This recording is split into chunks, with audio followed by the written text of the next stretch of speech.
그 학원이 나한테 맞도록 또는 우리 학생한테 맞도록 고쳐가면서 학원이 당장 뭐 크게 바뀌어지진 않지만 학생한테 맞춰지는 학원은 만들 수가 있거든요.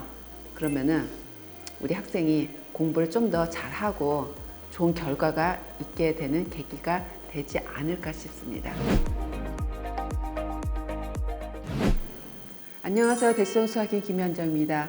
학생이 학원을 다닐 때요, 전화를 하시는 유형이 4가지 유형으로 나눠지는 것 같아요. 잘 다니다가 어느 날 그냥 갑자기 쓱 사라집니다. 저희는 이게 뭘까? 무슨 이유가 있을 텐데 그때 좀 생각을 해보게 되는 계기가 됩니다. 물론 담당 선생님께서는 그 전부터 어떤 징조가 있어서 예감을 할 수는 있겠지만은 학원에서는 정확하게 파악을 당장 하기가 쉽지 않은 경우가 있습니다.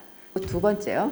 학원에 전화를 하셔서 이런저런 말씀을 굉장히 많이 하시는 경우도 있으세요. 학생이 요즘 뭐 공부를 너무 안 하는데 이걸 어떻게 하죠 하면서 학생하고 얘기를 하는 것이 좀 잘 안 되다 보니까 10분, 20분, 길게는 30분 정도 이렇게 푸념 또는 하소연을 하시는 어머니도 계십니다.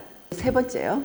제가 예전에 이런 어떤 경험이 있었냐면요. 어머니께서 저희 학원에 전화하셨는데 그 학생이 학원을 좀 오래 다닌 경우였어요.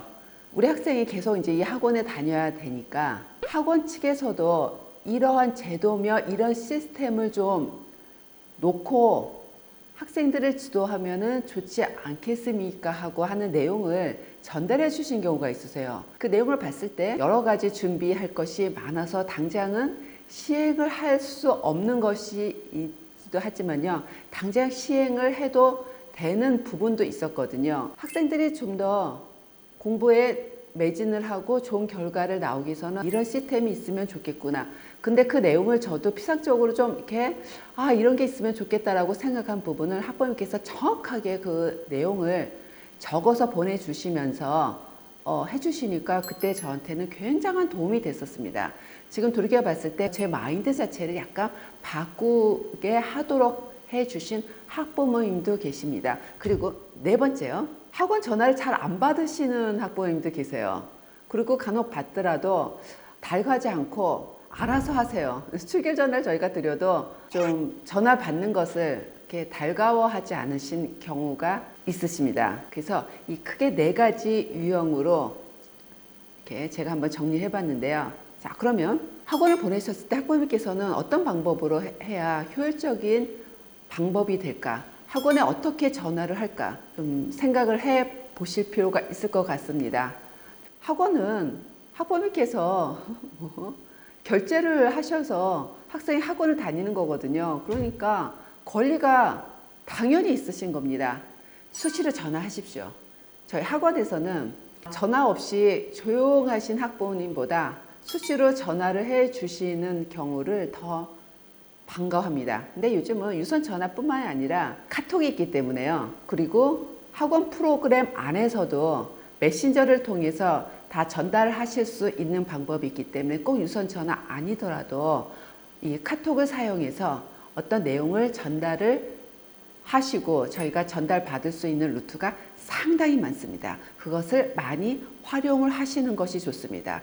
우리 학생 한 명만 가르치는 것이 아니라 또 많은 학생을 가르치다 보면은 관리하는 부분을 놓칠 수도 있습니다. 그래서 이런 부분을 놓치지 않도록 학부모님도 같이 들어오셔서 같이 참여를 해 주시면 좋을 것 같습니다. 예를 들어서 오늘 우리 학생이 우리 소희가 숙제를 좀 덜 해갔는데요. 평소에도 숙제 검사를 철저히 잘 해 주시지만 오늘 더 특별히 숙제 안 한 부분을 꼼꼼하게 다 하고 오도록 지도 부탁드리겠습니다. 요즘 우리 학생이 좀 많이 기분이 좀 다운돼 있고 공부를 열심히 안 하는 것 같습니다. 오늘 선생님께서 바쁘시지만 학생하고 짬을 내셔서 상담을 해 주시면 좋겠습니다. 선생님께서 잘 열심히 시키시지만 오답 부분에서 우리 학생이 많이 놓치는 것 같습니다. 그래서 이번 주와 지난주에 틀린 부분의 문제를 선생님께서 프린트로 만들어 주시면 감사하겠습니다. 이런 부분이 저희한테는 훨씬 도움이 되는 부분입니다. 물론 학생이 결석도 하지 않고 열심히 가서 수업하고 성적도 좋게 나오고 하면 좋겠지만 항상 그런 생활을 유지하는 것이 아니기 때문에요. 우리 학생이 부족한 부분을 학원에서 채워줘야 되는데 오늘 당장 이것 좀 부탁드리겠습니다. 좀 그런 것을 갖다가 많이 말씀해 주시면은 학원뿐만 아니라 선생님들도 그거를 바로 반영하겠죠. 네. 그러면은 학생들이 제대로 공부하면서 더 효율적으로 공부하게 되는 계기가 되지 않을까 싶습니다. 학원에 자주 전화를 하시는 것을 굉장히 번거로워 하시는 경우가 있으신데요. 학원에서 처리해야 될 부분도 있지만 많은 부분은 담당 선생님이 처리하고 해결해야 하는 부분이 상당히 많습니다. 그래서 평소에 담당 선생님하고 통화를 하거나 문자나 톡을 사용해서 소통을 할 수 있는 그거를 많이 열어주시고요. 수시로 하셔도 괜찮습니다. 학원을 정하는 것도 힘들고요. 학원을 바꾸는 것도 힘듭니다. 네.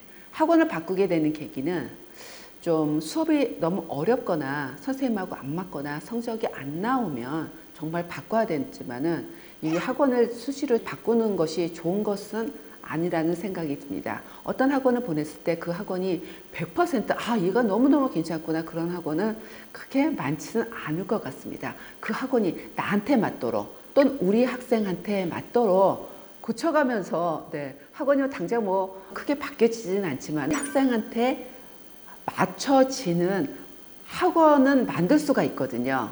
그러면은 우리 학생이 공부를 좀 더 잘하고 좋은 결과가 있게 되는 계기가 되지 않을까 싶습니다. 당장 오늘부터라도 우리 학생 좀 부족한 부분이 없는가? 학원에서 놓친 부분이 없는가? 이건 학원에서 해줘야 되는데 뭐 그런 부분이요. 적극적으로 말씀을 해 주십시오. 오늘 이런 내용을 계기로 해서 우리 학생들이 학원을 다녔을 때 좀 더 효과적으로 다니길 바라겠습니다. 다음에도 더 좋은 내용으로 또 찾아뵙도록 하겠습니다. 지금까지 대치동 수학행 김현정이었습니다. 감사합니다.